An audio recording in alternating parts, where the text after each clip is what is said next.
Hello friends, എല്ലാ കൂട്ടുകാർക്കും ചെമ്പനീർ പൂവിൻ്റെ പുതിയൊരു റിവ്യൂയിലേക്ക് സ്വാഗതം. അങ്ങനെ നമ്മുടെ ശ്രുതിയും സുധിയും കൂടിയിട്ട് നീലിമ കൊടുത്ത ആ പൈസ അവർ സ്വന്തമാക്കുകയാണ്. അത് അവരുടെ അച്ഛന് തിരിച്ചു കൊടുക്കുന്നില്ല.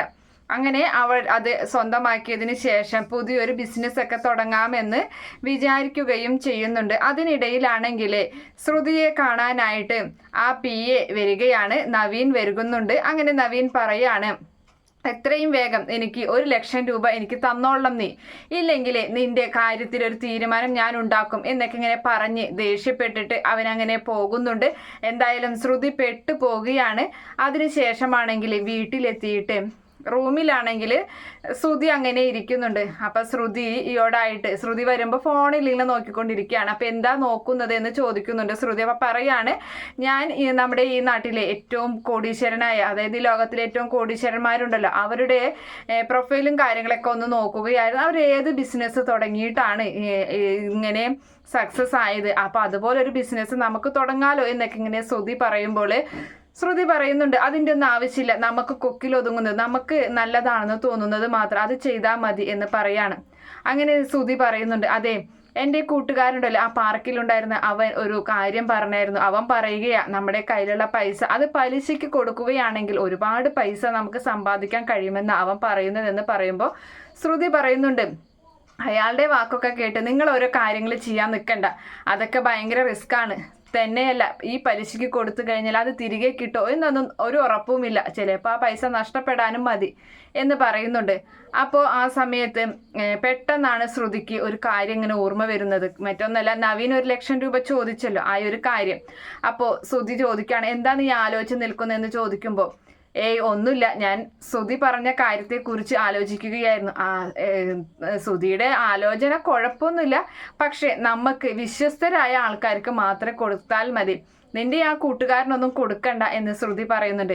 എങ്കിലേ ഒരു കാര്യം ചെയ്യ്, എനിക്ക് എന്തായാലും 1,00,000 രൂപയുടെ ആവശ്യമുണ്ട്, നീ എനിക്കത് പലിശയ്ക്ക് തായോ, ഞാൻ എന്തായാലും അതിൻ്റെ പലിശ തരാം, എനിക്ക് കുറേ കടങ്ങളുണ്ട്, പിന്നെ EMI ഒക്കെ അടയ്ക്കാനുണ്ട് എന്നിങ്ങനെ ശ്രുതി പറയുമ്പോൾ നമ്മുടെ ശ്രുതി പറയാണ്, അത് വേണോ എന്ന് ചോദിക്കുമ്പോൾ അപ്പോൾ വേണം എന്നും പറഞ്ഞിട്ട് പലിശ ആദ്യം തന്നെ ശ്രുതിയുടെ ഫോണിൽ നിന്നും 2,000 രൂപ, അതായത് 2% 2,000 രൂപ ശ്രുതിക്ക് ഫോണിൽ അയച്ചു കൊടുക്കുകയാണ്. അങ്ങനെ 2,000 കിട്ടിയോ നോക്കിയെന്ന് പറയുമ്പോൾ കിട്ടി എന്ന് പറയുന്നുണ്ട്. ഇനി 1,00,000 രൂപ എനിക്ക് അയച്ചതായോ എന്ന് പറഞ്ഞിട്ട് ശ്രുതിയുടെ ഫോണിലേക്ക് ശ്രുതി അയച്ചു കൊടുക്കുന്നുണ്ട്. ഇപ്പോൾ നിന്ന നിപ്പിൽ നിങ്ങൾക്ക് 2,000 രൂപ സമ്പാദിക്കാൻ പറ്റിയില്ലേ, കൺഗ്രാജുലേഷൻ എന്നൊക്കെ പറഞ്ഞിട്ട് നമ്മുടെ ശ്രുതിക്ക് കൈ കൊടുക്കുകയാണ്. അപ്പോൾ ശ്രുതിക്ക് ഇത് നല്ലൊരു സൂപ്പർ ഐഡിയ ആണ്, എന്തായാലും നമുക്ക് വിശ്വസ്തരായ ആൾക്കാർക്ക് ഇതുപോലെ കൊടുക്കാം എന്നങ്ങനെ പറയുകയും ചെയ്യുന്നുണ്ട്. എന്തായാലും ശ്രുതി ആ പൈസ നവീന് കൊടുക്കാൻ വേണ്ടിയിട്ടാണ് അങ്ങനെ ചെയ്യുന്നത്. അങ്ങനെ അതിനുശേഷമാണെങ്കിൽ നമ്മുടെ ശ്രുതിയും കൂടിയിട്ട് ഒരു കാറ് വാങ്ങാൻ തീരുമാനിക്കുന്നുണ്ട്. അങ്ങനെ ശ്രുതിയാണെങ്കിൽ ഒരു സെക്കൻഡ് ഹാൻഡ് കാറാണ് ഇപ്പം തൽക്കാലം നോക്കുന്നത്. അങ്ങനെ കാർ ഷോറൂമിൽ പോയിട്ട് സെക്കൻഡ് ഹാൻഡ് കാറൊക്കെ നോക്കി അവന് നല്ല ഇഷ്ടപ്പെടുന്നുണ്ട് ഒരു കാറ്. അങ്ങനെ അവിടുത്തെ ആളോട് പറയുന്നുണ്ട്, ഞാൻ ഈ കാർ എടുത്തോളാം, ഇപ്പം തൽക്കാലം 1,00,000 രൂപ തരാം, ബാക്കി EMI. എന്തായാലും എൻ്റെ വൈഫ് ഒന്ന് ഇങ്ങോട്ട് വന്നോട്ടെ, എൻ്റെ വൈഫും കൂടി ഒന്ന് നോക്കിയിട്ട് ഇഷ്ടപ്പെട്ടോട്ടെ കേട്ടോ, എന്നിട്ട് നമുക്ക് തീരുമാനമൊക്കെ എടുക്കാമെന്ന് പറയുമ്പോൾ ശരി എന്ന് മുതലാളി പറയുകയും ചെയ്യുന്നുണ്ട്. അങ്ങനെ ശ്രുതി അവിടേക്ക് ഓട്ടോയിൽ വേഗം വരികയാണ്. ഈ കാറ് കാണിച്ചു കൊടുക്കുന്നുണ്ട്. ഈ കാറ് അവൾക്കും ഒരുപാട് ഇഷ്ടപ്പെടുന്നുണ്ട്. അവൾ പറയാണ്, ഇപ്പം വേണോ എന്ന് ചോദിക്കുന്നുണ്ട്. കാരണം ഇങ്ങനെ ഒരു പൈസയാണല്ലോ ഇതിനെ ഉപയോഗിക്കുന്നത്, അപ്പോൾ അത് കുഴപ്പമില്ല, എന്തായാലും ബിസിനസ്സൊക്കെ സ്റ്റാർട്ട് ചെയ്യുമ്പോൾ നമുക്ക് പലയിടത്തും പോകാനുണ്ട്, അപ്പോൾ അതുകൊണ്ട് തന്നെ ഇങ്ങനെ ഓട്ടോയിലൊക്കെ പോകുന്നത് മോശമാണ്, അതുകൊണ്ട് ഇതെന്തായാലും വാങ്ങണം എന്ന് നമ്മുടെ ശ്രുതി പറയുകയും ചെയ്യുന്നുണ്ട്. അങ്ങനെ ആ സമയത്താണെങ്കിൽ സച്ചി അതേ കാർ ഷോറൂമിലേക്ക് വരുന്നുണ്ട്. സച്ചിക്ക് വേണ്ടപ്പെട്ട ചില നേതാക്കളെ ആൾക്കാരൊക്കെ കൊണ്ടാണ് അവിടേക്ക് വരുന്നത്. അവർക്കും ഇതുപോലെ കാർ എടുക്കാൻ വേണ്ടി തന്നെയാണ്. അങ്ങനെ അവരും കാർ ഇങ്ങനെ നോക്കിക്കൊണ്ടിരിക്കുകയാണ്. അയാൾക്കാണെങ്കിൽ നല്ല ഫാൻസി നമ്പർ പോലത്തെ ഒരു നമ്പർ വേണം എന്താനും, കാർ ഇഷ്ടപ്പെടുമ്പോൾ നമ്പർ ഇഷ്ടപ്പെടുന്നില്ല. അങ്ങനെയൊക്കെ നോക്കി ലാസ്റ്റ് നമ്മുടെ ശ്രുതി സെലക്ട് ചെയ്ത അതേ കാർ തന്നെയാണ് ആ മുതലാളിക്കും ഇഷ്ടപ്പെടുന്നത്. അപ്പോൾ അതിനെക്കുറിച്ച് സച്ചി സംസാരിക്കുന്നുണ്ട് അവിടുത്തെ ആളോട്.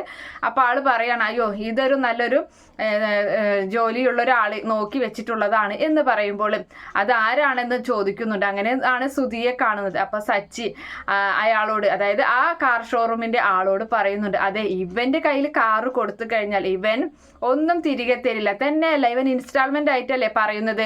ഇതാണെങ്കിൽ റൊക്കം കാശ് ഇപ്പൊ തന്നെ തരും. തന്നെയല്ല, ഇവന് ഞാൻ പറയുന്നത് നിങ്ങൾ വിശ്വസിച്ച് ഇവൻ EMI എടുത്തു കഴിഞ്ഞാൽ ഇവൻ അടയ്ക്കയില്ല, ഒന്നുമില്ല. ഇവൻ അങ്ങനത്തെ ഒരാളാണ്. ഇവന് തൊഴിലുമില്ല, ഒന്നുമില്ല. ഇവൻ തൊഴിൽ രഹിതനാണ് എന്നൊക്കെ ഇങ്ങനെ പറയുന്നുണ്ട്. അപ്പൊ അതൊക്കെ കേൾക്കുമ്പോൾ ശ്രുതിക്ക് ദേഷ്യം വരെയാണ്. ശ്രുതി പറയുന്നുണ്ട്, നിന്റെ ഏട്ടൻ എല്ലാവരുടെയും മുന്നിൽ വെച്ച് അപമാനിക്കുകയാണോ എന്ന് ചോദിക്കുമ്പോൾ അപമാനിക്കാനൊന്നുമില്ല. എന്തായാലും ഇവൻ ഇപ്പൊ ഈ കാറിന്റെ ആവശ്യം എന്തായി? നിങ്ങൾക്ക് കിട്ടിയ പൈസ കൊണ്ട് ബിസിനസ് ചെയ്യാന്നല്ല പറഞ്ഞത്, പിന്നെ എന്തിനാ ഇപ്പൊ ഇങ്ങനെയൊക്കെ ചെലവാക്കുന്നു? എന്തായാലും അങ്ങനെ അവിടെ വെച്ച് തർക്കങ്ങളൊക്കെ ആകുമ്പോൾ മുതലാളി എന്തായാലും ആ സച്ചിയുടെ ടീമിന് തന്നെയാണ് കാറ് കൊടുക്കുന്നത്. ശ്രുതിയോട് വേറൊരു കാറ് നോക്കിക്കോളാൻ അയാൾ ആവശ്യപ്പെടുകയും ചെയ്യുന്നുണ്ട്. ശ്രുതിയും വേണ്ട, കാറും വേണ്ട, ഒന്നും വേണ്ട എന്നും പറഞ്ഞ് അവിടെ നിന്നും പിണങ്ങി പോവുകയാണ്. എന്തായാലും ശ്രുതിക്കും അത് വലിയൊരു ഇൻസൾട്ടായി തോന്നുകയാണ്. സച്ചി ആണെങ്കിൽ ആ കാറ് ഓടിച്ചു നോക്കിയിട്ട് സൂപ്പർ കാറാണ് എന്നൊക്കെ പറഞ്ഞിട്ട് മുതലാളിക്ക് തന്നെ, അതായത് സച്ചിയുടെ ആ ടീമിന് തന്നെയാണ് ആ കാറ് കൊടുക്കുന്നതും. എന്തായാലും ഇതിന്റെ ഭവിഷ്യത്ത് സച്ചി എന്തായാലും ഉടനെ അനുഭവിക്കാൻ പോകുന്നുണ്ട്. അതെന്താണെന്നൊക്കെ നമുക്ക് അടുത്ത റിവ്യൂവിൽ പറയാട്ടോ. എന്തായാലും ഈ റിവ്യൂ ഇഷ്ടപ്പെടുകയാണെങ്കിൽ ഈ ചാനൽ ഒന്ന് സബ്സ്ക്രൈബ് ചെയ്ത് സപ്പോർട്ട് ചെയ്യുക. അതുപോലെ തന്നെ ലൈക്ക് ചെയ്യാനും കമന്റ് ചെയ്യാനും മറക്കല്ലേ. Bye, thank U.